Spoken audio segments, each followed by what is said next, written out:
This is the Illuminate podcast, a Sandy Boy production.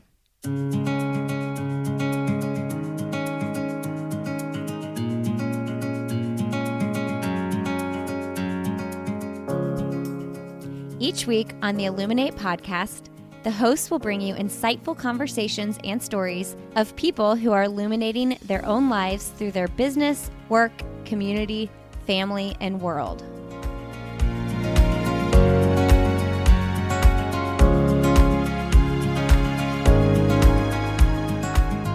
Hello and welcome to the Illuminate podcast. I'm one of your hosts, Emma Benner, and today I'm sharing episode 77 with Chris Norton. Chris was a collegiate football player when he mistimed a tackle and collided with the opponent's legs and immediately lost all feeling and movement from the neck down. After that, he was given the diagnosis that he would never be able to move again. But after incredible amounts of perseverance and dedication, alongside the support of his family and friends, Chris was able to walk across the graduation stage and down the aisle at his wedding with his wife, Emily, by his side. Chris's story is just really one of perseverance, facing his challenges head on, and using his story and his experiences to make such a positive impact on others. Chris now has the Chris Norton Foundation, which is a nonprofit organization that helps to fund the equipment, accommodations, and opportunities for others with spinal cord and neuromuscular disabilities to help them live their very best life.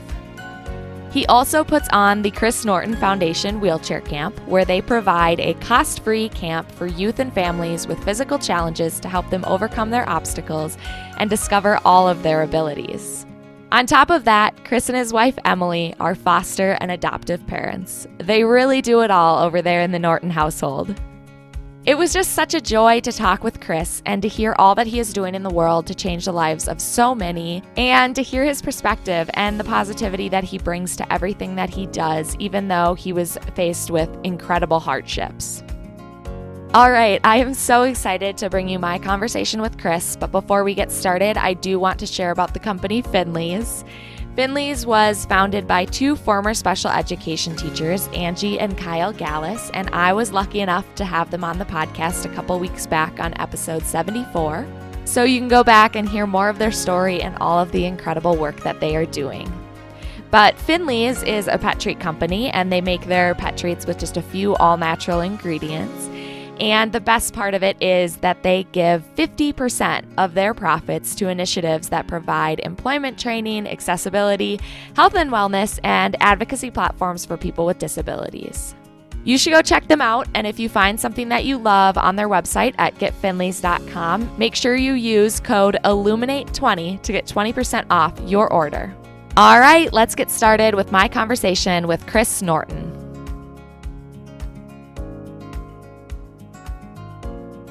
All right, today on the podcast, I'm so excited to be joined by Chris Norton. Welcome to the show, Chris. Thank you, Emma. Good to be here. Yeah, I was so glad to be able to connect with you today, because you just have one of the most incredible stories of not only resilience and breaking down barriers in your own life, but also then going on and helping others and making such a big impact in the world around you. Thank you. I appreciate you sharing that. We're just trying to, make a difference in the world, and it's amazing kind of like where that can take you and just following your heart. Yeah, absolutely. So can you catch the listeners up to speed and give a little bit of an introduction to yourself and how you got to where you are today? Yeah, for sure. So I'm from a small town in Iowa. I grew up in the Midwest and was a huge sports fan. I loved competing. I had a great family, and that love for competition took me to college football at Luther College in Northeast Iowa. And coming as a freshman, big goals and dreams. I was going to have the world in the palm of my hand, and then the sixth game of the season, just running down, covering a kick, saw this opening, and I was going to make this tackle on the ball carrier, and I mistimed my tackle just by a split second, because instead of getting my head in front of the ball carrier and colliding with him using my shoulder, my head collided right with his legs. And in an instant, I lost all feeling of movement from my neck down. And so I was on the field, face down, motionless. I was calm and collected. I didn't really know what was going on. I tried pushing myself off the ground. Nothing was working. And slowly, as the paramedics got involved, the athletic trainers, I got flown out of that game to emergency surgery, found out I had a severe spinal cord injury. And I was given a 3% chance to ever move anything below my neck or even feel anything. And so that's kind of when my life as an 18-year-old kid back in 2010 just took a complete 180. And my life was flipped upside down and just trying and struggling to figure out what in the world am I going to do? What's my life going to look like? And just slowly but surely made some progress with a little bit of movement in my hands and arms, a little bit of movement in my legs, and I was able to walk across the stage at my college graduation 4 years later with my then fiance, Emily. And then a couple of years after that, Emily and I walked 7 yards down the aisle over a wedding, which both those videos went viral across the world. And then we've been able to write a book about kind of our love story and that journey of me getting hurt to us meeting to fostering and adopting children and taking those 7 yards of steps down the aisle. So that's my story in a nutshell. There's a lot to unpack, I'm sure, but just to kind of give a broad overview. Yeah, going off of that, you do talk about your injury a lot in a bunch of different interviews, and talk about the injury and all that that happened after that. Is it something that's hard to relive and continue to talk about, or is it just kind of second nature now? It's really just second nature. I've had to relive those moments and those days so often. I'm a motivational speaker, a keynote speaker, so that's what I do for a living. Is I kind of go back into that place and to that mindset of where I was and relive it. And so I'm kind of, in a way, trained and coached to go there, to go to those places that, at first I didn't want to ever revisit. Those were scary, uncertain times. But honestly, I'm really thankful to have gotten to really force myself to relive those moments and really experience it and feel it and take it in, because the more I take in those moments, those hard moments that I'd rather just brush over, the more I can internalize it and learn from it and also accept it more, come to peace. And so I think that's also anyone's, all right, and the inkling is to just push away those hard things and not ever go there. But sometimes it's really therapeutic to just kind of revisit it and really explore it and just take it in. I like that point. So I know being an athlete, and a lot of times after being a collegiate athlete, it's an identity crisis in itself and trying to figure out who you are outside of athletics. So how did you change your mindset around from being an athlete after your injury when that was no longer an option? How did you change your mindset around and create a new identity for yourself? Well, that was a huge struggle at first, because I really did build my identity as this sports athlete guy, a competitor. I'm this physical man's man. And how can I be that when I can't even scratch an itch on my nose or do some of the most simple, basic life functioning things, even go in the bathroom on my own. There was just so much that was taken away from me, my independence and who I thought I was and what people valued me for. But the more I kind of wrestled with those feelings and was around other people, I began to figure out that while I thought of myself as an athlete, I could still think all the parts that make up an athlete, like determination, grit, passion, effort, all those little things, that really I feel like encompass like a great athlete were still true. Although it wasn't used for like on-field competition, I was now using it every single day in the therapeutic gym and with my physical therapy, my occupational therapy. And so I began to see that, I was still that athlete at heart. I was still using those pieces that were really, truly valuable about being an athlete. And I also began to see that while I thought other people value me because of maybe my success in the field or how athletic I was, I really realized that people really cared about who I was as a person, not for any kind of accolades or success. And that's what really is most important, is not what you do or how you do it, but just like how you make people feel.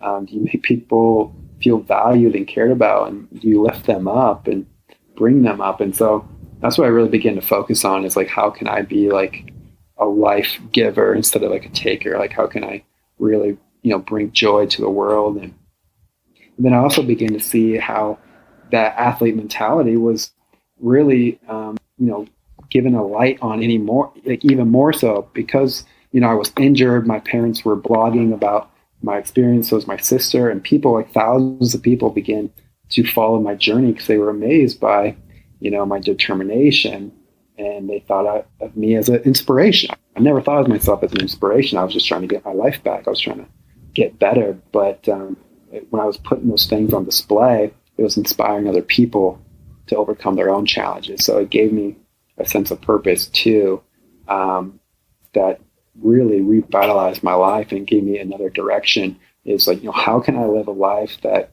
is inspiring, that helps people overcome their own challenges? Who were some of those instrumental people that stood by your side and helped you throughout this entire journey? And what were some of the most important things that they did to help you or said to help you? Oh, there's so many. Like, that was probably one of the biggest things from this entire experience, was just the love and support of so many people. I was so blessed to have my parents just right there by my side, my sisters, Alex and Katie, grandparents, friends, like they were all just right there, like ready to take care of whatever need, any problem I had. They were all in, and they were going to fight for me and do whatever they could to make my life just a little bit easier, a little bit more comfortable.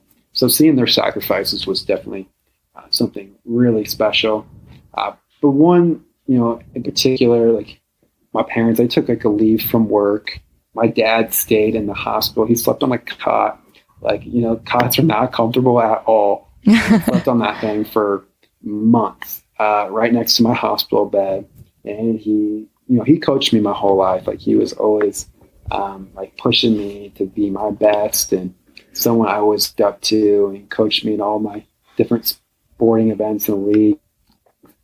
And so now it was we're doing it all over again, but this time in the therapy gym, him just pushing me, encouraging me to give it my all. And I just knew that, he was always going to be there. My family was always going to be there.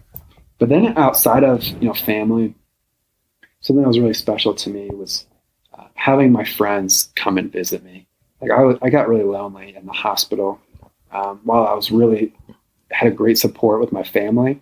And I was an 18-year-old kid. Like, I'm like a social guy. Like, I like being around friends and people. So you kind of get sick of your family after a while. You're ready to see some of their faces. Yeah. And you kind of like start to miss the activities and the friendships that you'd be forming. I just kept thinking about, what are my friends doing in college right now? What are they up to?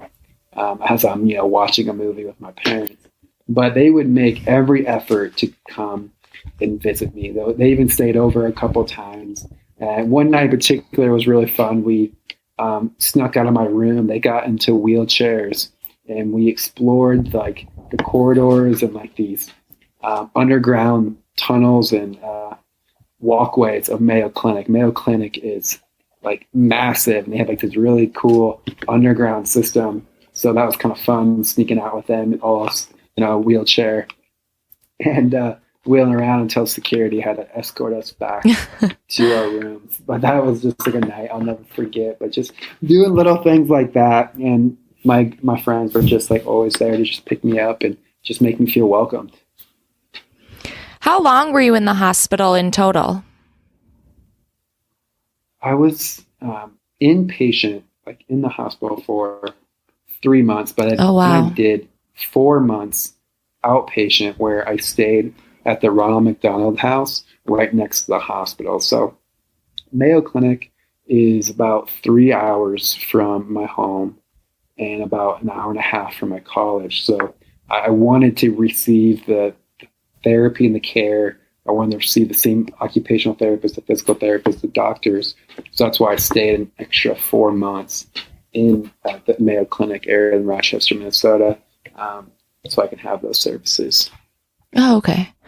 Wow. And where are you at, like, physically now? Do you still go to PT, OT, and different therapies? And are you still, like, making improvements? Because this was 6 years ago now? So my injury was just over 10 years ago. Oh, it was? Okay. And then, my wedding walk that the video people may have seen, that would have been almost 3 years ago. Okay. 2.5 years ago. So, yeah. So, but I do a little bit of training, but not nearly as much. Like we have our hands full. We have 6 kids in the house right now. I'm a full-time motivational speaker, author. I have a film coming out called 7 Yards, a documentary. And so we're juggling a bunch of different things. So getting into the gym, it hasn't been, a priority of mine for like the last year or so. But I still actually right before we got on this call, I did a walk with my friend Brooks, who I work with. He travels with me for my speaking events. But I just got done doing a walk. So I'll do like a walk. I try to do a walk like every single day. Oh, cool. Which is just like him helping me like walk around the house, like do a loop around the house. But nothing extensive. And I just have found that, while walking was like a dream of mine to do that independently, it's now just something that, I'm very happy and content with where my life is. And, the 3 to 4 hours a day training just wasn't worth it for my own well-being and for what I really value now. I value just more time with family and doing meaningful, purposeful work. Although with the COVID pandemic, my work has been cut a lot short, as you imagine, no live events. But, those are the things that I really focus on. Yeah, so let's talk about the fostering and adopting that you and Emily do. How many kids have you fostered in total and as well as adopted? So we've fostered 18 children. Oh, wow. And then we have adopted 5 girls. And 4 of those girls were the sibling group. They came in when they were 1, 4, 6, and 8. Oh, so you took them all in at once? All in at once. Oh, wow. So that was a big decision, yes. Yeah. At the time, we already had, one kid in our care. He was a 3-year-old, and he had behavioral issues. And we got this call, and Emily just felt like we were called to do something big. We were called to, make a big move, and she felt like this was it. And it was a huge decision, and we didn't know. Especially me, I'm like, can we do this? Yeah. So we ended up, accepting the call, and instantly became, a dad to 5 kids, and it felt like a blink of an eye. And but it was the best thing that we've ever done, was to answer the call and to be stretched. It's amazing, how much you can handle. But a lot of times, we think that we can't handle it. There's no way we can do it. But the only way you can really find out if you can do it or not is by pushing yourselves. And we found that the more we've pushed ourselves, the more that we can handle, and the more meaningful and purposeful our life has been. But so that's how we got the 4 But then also our oldest is Whitley. She is 21 years old right now. So she's only 6 and 7 years younger than Emily and I. And she was our first foster child from the foster care system. And she came to us when she was 17 years old. And so we were there to help her get through high school and just love on her and help her out. And it was pretty unbelievable ride with Whitley, and a lot of learning and struggles. But at the end, we love her, and she has grown so much and has become, such a wonderful person. We're really proud of her. Yeah, that's so special. So are you adopting, or are you fostering, is what I mean, more kids currently on top of the 5 kids that you have? Yes, we are. So okay. Right, must be a busy house. Oh, I know. It's very busy. I'm surprised we have not been interrupted yet, or any kind of screams or yelling, because we have 2 more boys now, because the 5 that we've adopted are all girls. That was just by chance. They just happened to be girls. And then we've accepted a 2-year-old placement. And so he's in our care. We've had him for a little over a year. And he is the cutest little thing to us, born premature. And he, was malnourished, and he just needed a lot of love, a lot of food. And we've been able to bulk him up. It's amazing to see his growth this last year. And we're actually we're trying to adopt him. We love him cool. so much. So we're hoping we can keep adding to our family. And then we also have another little boy. He's a 6-year-old. His name is Tafari. We have temporary guardianship over him, and we're just watching him to help out his mom, because we met Tafari a number of years ago through the foster care system. He's come back to us, and we're so thankful to have all of them. So yeah, we have 6 kids, all sandwiched in between 11 years old to 2 years old. Wow. So busy house. Oh, and a dog. Don't forget the dog. Oh. Just adding more to the table.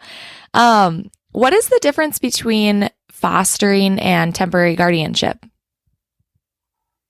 So we got Tafari through, it wasn't through so the foster care system is a child is taken away, the guardianship is taken away from the parents as they work on themselves to, pass certain things to get their kids back. So Tafari was never taken away from his mom this time.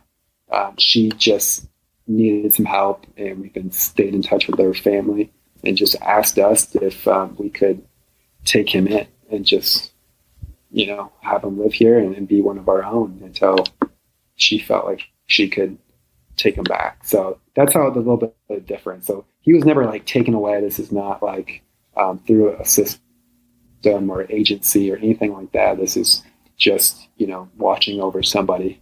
And then the foster care system, is when a child is actually removed from a home.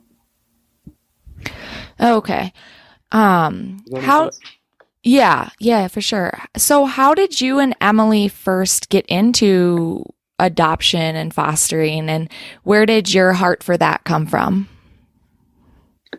So it really came from Emily, because, Emily, when she was a kid, she'll never forget this. It's in our book too. She remembers watching a special, on a TV show, and just saw these kids lined up on racks, just racks of babies, and with a single light bulb on, and just one person tending to all these people, like an orphanage overseas. And it just left this mark on her that she begged her parents first to adopt all those kids. And then it just gave her this passion, this drive, every kid needs to feel loved. Every kid needs a home and needs to feel what she felt growing up. She had incredible parents. And so it just kind of was on her heart, and she, mentored kids at a young age when she was in high school. And her first kid that she mentored and got really close with was Whitley, who I mentioned we adopted and was our first foster child. So Whitley, when she was mentoring her, was placed in the foster care system. That's what really opened Emily's eyes to that world. And she saw the struggles that Whitley had to go through being in that system.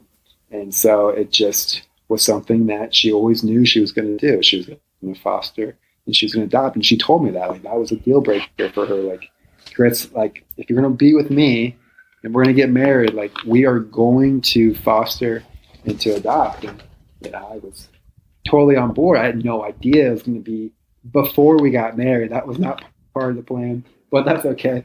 And that was just something that was always going to be a part of her life. And also, so then to catch you up, so after the graduation, while we got graduated, we moved to Florida, and then we received a call one night from Whitley in tears saying that she, was going to get sent to juvenile detention unless, she found another home to go to, and nobody was stepping forward to be her foster parents. So we accepted that call and took her in, and we became her parents. So that's how we got our feet into foster care, and then we couldn't stop. And it's been, the most rewarding, beautiful, fulfilling thing, messiest thing that we've ever done. Yeah, I think so. I read your book, and I think the most incredible part of it all is just seeing Emily's heart, for sure, like how she took Whitley in at a young age and then just always had that on her heart, and how after she met you, how much she poured into you and helping you get better as well and continue to see improvements in your own journey to walking and everything like that too. Oh yeah, Emily, she is a giver. Like, she just pours herself, everything into the ones that she loves. And she just does that. She's so selfless, and she's a very incredible person and just has such a love for other people. And it's something that I just feel so blessed to be her husband and to be on this crazy, wild journey with her. Yeah, I think my favorite part of the book was the scene where you had just moved to Michigan, I believe, and were pretty frustrated about the therapy situation that didn't come out to be how you kind of pictured it to be. And the moment where Emily said, "We're going to walk down the hall," and you were like, "We've never done this before." And she kind of just pushed you into doing it, and it turned out to be a success. Yeah, that was a really special moment. I was just in tears. I was questioning, like, what am I doing? Like, why am I setting this goal to walk? And why did we relocate to Michigan to fulfill this goal? I, replace, our entire lives to move to Michigan just for this one dream. And I was just in this funk. And Emily just was like, you know what? We're going to walk. And without any other support but her, she walked me all the way into the kitchen. I thought she was crazy, like a mad woman. Like, what are you doing? Like, why are you doing this? But it was like the best thing, and she like kind of helped me realize that, like, we can do this, like, we can get through this. And that's the kind of person Emily is. She like pulls more out of you than what you think is in there. How did you end up in Florida after relocating to Michigan? So one of my physical therapists I was working with in Michigan, worked closely. He helped me get ready for the graduation walk. Well, he relocated to Florida, and we were kind of at a stage where we knew we weren't going to live in Michigan the rest of our lives, and we wanted to be somewhere where I could still receive good training, which unfortunately we just felt like in Iowa wasn't where we're from, wasn't the place to be. So when he relocated to Florida, we're like, should we just go to Florida? Like, that sounds really nice. Also, this was like in the dead of winter. So it was like freezing outside. We're bundled up. We're like, Florida sounds great. So that's kind of what led to that decision of like, let's go to Florida. Our lease is up for our apartment. Like, let's just do it. And so literally within like finding out that my trainer was moving, within like a month, we were in Florida. Oh, really? Wow. It was pretty incredible, like how fast everything happened to get us there. But, it was a really great decision because, for me being in a wheelchair, it's hard to navigate snow and ice, bundling up. I can't put on a coat by myself. Oh, I'd imagine, yeah. Like gloves, I can't really push my chair with gloves. And it's just a really difficult situation. So it's been really nice and convenient being in Florida where it's not only there's no snow, but it's also flat. It's really flat in Florida. So I can see why people retire here and come down here. It's really convenient. Switching subjects completely, since your injury, you have started the Chris Norton Foundation, as well as you have a wheelchair camp. So do you want to talk more about that? Yes. We started my foundation back in 2012, and it was just something I started to see. I was really fortunate because of my injury. I was injured in an NCAA sporting event. So that association covered most of my medical expenses, and also just from there on some like just daily living expenses that as a result of my injury. Well, those luxuries and the equipment that they covered for me aren't covered by any other association or insurance. So I just begin to see just countless people go without the funds, without the access to recovery options. And that just kind of broke my heart. It broke my family's heart, people that were really close to it. So people had, just as much drive as I did to get better, but they just couldn't do it because they didn't have the money or they didn't have the equipment to do it. So we're like, this needs to change. And so that's what we started. The foundation was to get money to offer facilities to get the latest and greatest equipment and then have it available so that anyone can access it, not just someone with an insurance plan, but someone who, just like you get a gym membership, they're pretty cheap, pretty inexpensive. Well, someone who has special needs and needs specialized equipment, well, you kind of need insurance, and it's really expensive. So we wanted to, bridge that gap where anybody with special needs can access this nice equipment to better their lives. And then as it developed, I also wanted to start a wheelchair camp. So we started a wheelchair camp for kids, where my foundation, we cover everything. So 25 campers come out to Minnesota, and it's 4 days and nights, and they get to zip line, horseback ride. We did laser tag. We did a bunch of different things. This next year, we're going to do some scuba diving. But it's just a ton of fun. We build a community, and it really just helps these kids realize just like how much potential they have and like all that they can do. Because so much in life is like you're told like, well, you can't do this, you can't do that. This isn't accessible, that's not accessible. And so this is something where like, hey, everything's accessible. You're going to do everything you want to do. And it's going to be about you. It's also to the whole family is included. So it's not just the person who's in a chair, but or with special needs, but the siblings, the parents, whoever, they're all there. They're all part of it. And that's an amazing community that we formed. And I cannot wait for this camp this summer. That's incredible. And it just has to be so powerful for those individuals and their families to just have something so positive to be involved in when they've had a lot of hardships in their life. Oh, absolutely.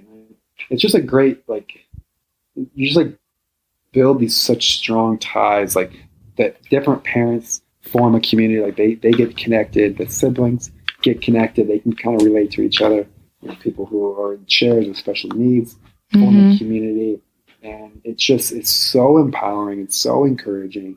And I can tell you, how many people were crying just because of how special it was. And I'll never forget one camper, it was the last night, all of a sudden I see him just bawling, crying. I was like, what's wrong? What's going on? And I guess he was upset. He can't communicate. He needs a computer, but he told his mom earlier that he's just so sad thinking about camp is ending. He does not want camp to end. It was just like such a powerful moment that like brought me to tears. It's like, wow, this is a special thing. Like, we got to keep doing this. And so, unfortunately, last year in 2020, we had to cancel it just because of, health concerns with the pandemic. But 2021 in June, we're very hopeful, and we are accepting applications through our website. That is so powerful and has to be just so incredible for you to see when it's something you created and it's having this impact on so many lives. Yeah, it's hard to put in the words, and it's just like something that I've always dreamed about. Having this camp, and then to see it come into not only fruition with so much planning, but then to see it have the impact that it did. It's kind of making me tearing up right now just thinking about it. Yeah. Yeah, and to take something that was such a hardship in your own life and such a hard transition and just a kind of tragedy in your own life and taking it and turning it around to create such positivity is really inspirational and not something everyone can do. Yeah, you kind of just, I'm a dreamer, and thankfully I just express those dreams, and I try to surround myself with good people that can help make my dream a reality, because it takes a lot of people. It takes a lot of different moving parts, but it first starts with a dream that you want to make this happen, and you voice it to the world. You let people know, and you get other people excited about it. It's amazing, like what you can do. But I think too many times people are afraid to, voice that dream or to share it. And I think I would encourage everyone to not be, shy, but to really put it out there and, see what happens. I think, good things come when you put it out to the world. Going along those lines, what is maybe the best piece of advice that you received throughout your journey that helped you do all that you're doing and come along in your recovery as you have? I would say one of the most pivotal moments came probably the fourth night after my injury. I was in the hospital, the ICU.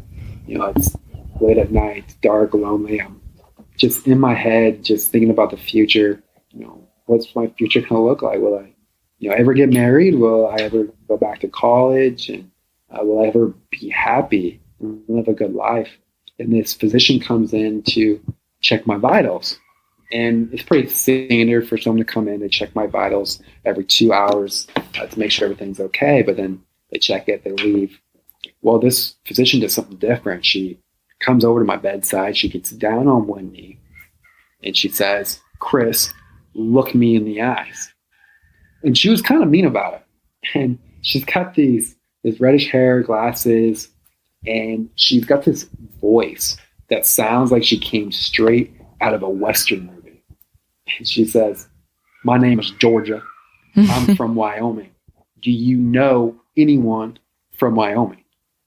I said, "No." And I'm just thinking, okay, where is this conversation going? And she says, "Well, people from Wyoming don't tell lies. And I want you to know, you will beat this. You will beat this." I just instantly break down crying. It was so impactful. Like, I needed to hear those words so badly. I was so lost. I was so scared.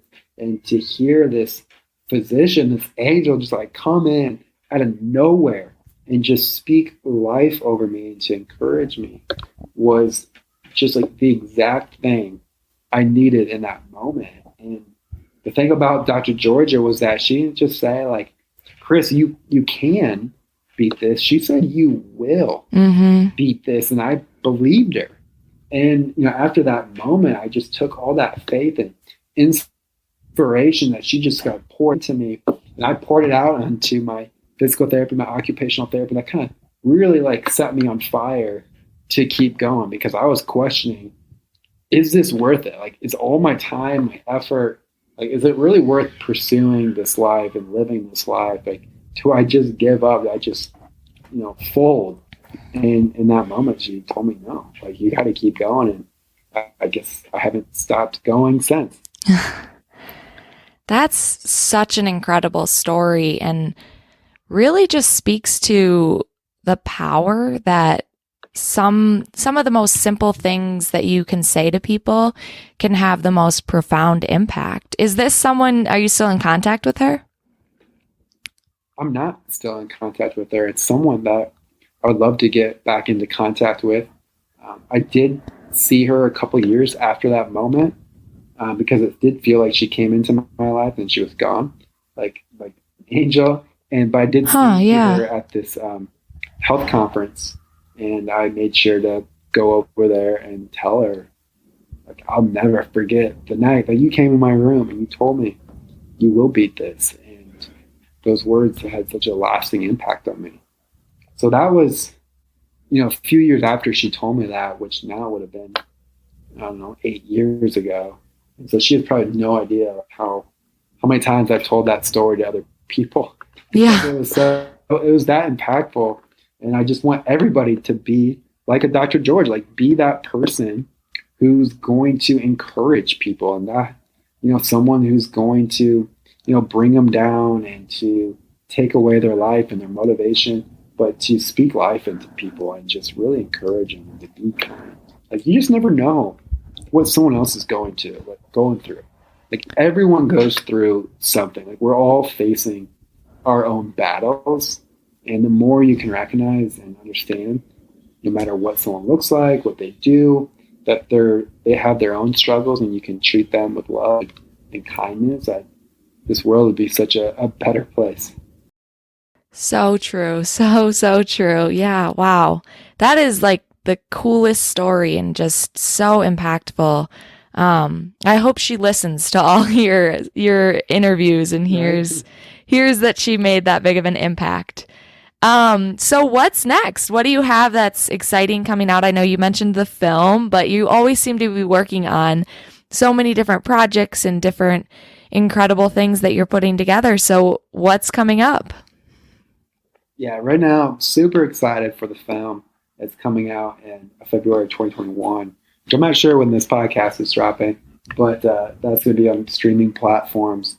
And that's going to be a really powerful thing for people to just get life and to get hope and inspiration to keep going. It's been a rough 12 months for a lot of people, even myself, where we need something uplifting. I hope that this is the thing that really lights people on fire, which is the 7 Yards film. And then after that, I'm really working hard still. I'm putting together a video course on happiness, on just how can you reboot your happiness to live a meaningful life. I think that's something we all are trying and striving for. So it's been fun putting that course together and just trying to, make more of a difference.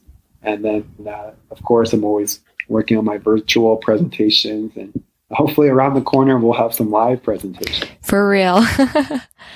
How did the film work? Is it a character playing you, or did someone follow you around for a couple years, like documentary style? So it's a documentary. And, oh, wow. What's really cool about the documentary, so there's a lot of stuff that, we don't have all the game film. We don't have film like in the hospital. As you can imagine, when you're going through something like life-altering, very tragic at the time, no one has a video camera out and like film. Right. And it's the last thing you want to do is take photos and videos. So it was really special with the documentary film team, knowing that there's a gap of footage. We actually reenacted a lot of different scenes yeah, to bring the story to life. So that was pretty powerful, where I played myself to reenact the injury in the field. So we had obviously a stunt double person who was in my jersey running on the field, but I was the one laying on the field. And the paramedics came to me in the film. I was in the hospital scenes, in the helicopter when I was taking off, and it's a pretty gripping film because you see these things that I've always talked about, but you've never been able to see. Mm-hmm. Now you can actually see it for the first time. Plus, you don't just hear my perspective on everything. You hear from my family, my sisters, my friends, and doctors, and coaches, and just different people who are really important in my journey and my story. You get so many different takes, and that's really brings the story like a whole new perspective, a whole new life. And it was a ton of fun. It's been a project we've been working on for a number of years. So to finally see it about to debut and for people to enjoy it, we're so excited. Yeah, how do we watch it? So it's going to be on like streaming for like Amazon, Oh, wow. Apple TV. So you can rent it, buy it. When does the podcast drop? I don't even know. So in like a couple weeks. Oh, great. So just a couple weeks before the film. So yeah, just a couple of weeks, February 23rd. And yeah, you pre-order it, get it. We cannot wait. We'll have a virtual premiere too, which will be a lot of fun. The day before, on February 22nd, we'll have myself and Emily, the kids, some people from the cast, and we're going to play some deleted scenes and film crew there. So that's going to be a lot of fun too for the virtual premiere. Yeah, can anyone attend that? Yeah, anyone can attend it, yeah. Oh, and if wow. you get a ticket for that, you can actually get the movie 2 weeks early. So if you want to watch the movie 2 weeks early, you got to attend. You got to get a ticket for the virtual premiere. So be sure to, go to get my email list. Would be a great way to stay informed with that at chrisnorton.org. You can opt into my email list, and I'll be sending out information on it. All right, Chris, thank you so much for all that you shared today. But before we wrap up, we'll do the end of the podcast questions. So first, what is the best or most recent book that you've read? The book I'm reading right now is called The Book of Awakening, Mark Tabb, but it's like daily devotionals. Each day is kind of like a message, and I've been really enjoying that. And who or what is illuminating or inspiring in your life right now? I would say my wife. She is always just full of energy. She does so much for our home and family, but she has been illuminating a lot of life and always is illuminating a lot of life for us.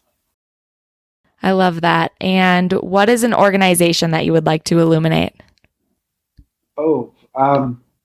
I would say the foster care system and organizations, like what they have to do and all that goes into being a foster parent and the process. It can be scary, but I hope more people, maybe after hearing my story, might be more interested in and learning more on what it takes to be a foster parent and taking in a child who needs a home. I love that. It's such an important thing for everyone to have on their minds. And to finish it off, what is your one message to send to the world? I would say keep going. Like, just don't stop. Like, I think there's always this feeling of maybe like I should give up or I should turn the other way, hide in a corner or whatever, roll up in a ball. But we just found when you just take one step in front of the other, and you just keep going, even if you don't know where you're going, good things happen. And good things happen when you're trying to make a difference, not just chase success, but chasing how you can make a difference in someone else's life.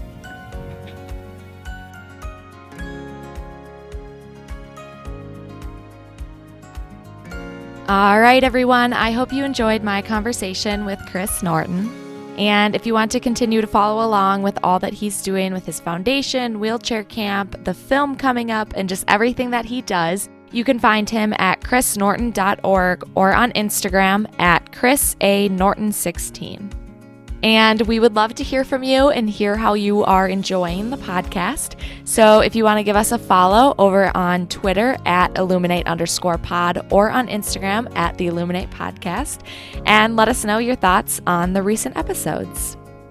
All right, everyone. I hope you enjoyed this week's episode of the Illuminate podcast of my conversation with Chris, and I hope you enjoy the rest of your week.